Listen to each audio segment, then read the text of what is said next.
અવારનવાર અકસ્માતના કિસ્સાઓ દિન પ્રતિદિન વધી રહ્યા છે। અવારનવાર અકસ્માતની સંખ્યામાં સતત વધારો થઈ રહ્યો છે। આણંદની વાત કરીએ તો આણંદમાં નશામાં ચૂર ટ્રક ડ્રાઈવરે અકસ્માત સર્જ્યો।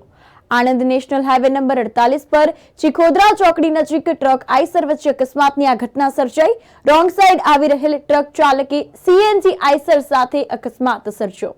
ટ્રક ચાલક નશાની હાલતમાં હોવાનું સામે આવ્યું। નડિયાદથી સીએનજી આઈસર વઘાસી જઈ રહી હતી અને તે સમયે અકસ્માત સર્જાયો તો વડોદરા તરફથી અમદાવાદ તરફ જતી ટ્રકે રોંગ સાઈડ અકસ્માત સર્જ્યો।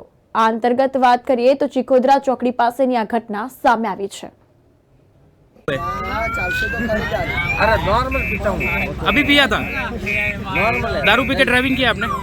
दारू पी के ड्राइविंग किया? डेली करता हूँ। अच्छा, दारू पी के? बाकी नॉर्मल है, ऐसे कुछ नहीं। હું આઈસરનો ડ્રાઈવર ચાલક છું। ગેસ ભરવા માટે મોગર જઈ રહ્યો હતો અને સામેથી રોંગ સાઈડ આવી અને અકસ્માત સર્જાયો। कौन है कस्टमर सर? પેલા ટ્રકવાળાએ। अच्छा, ये नशानी हालत में हुई? नशानी हालत में हुई? હા, નશાની હાલતમાં છે, પીધેલો છે ડ્રાઈવર।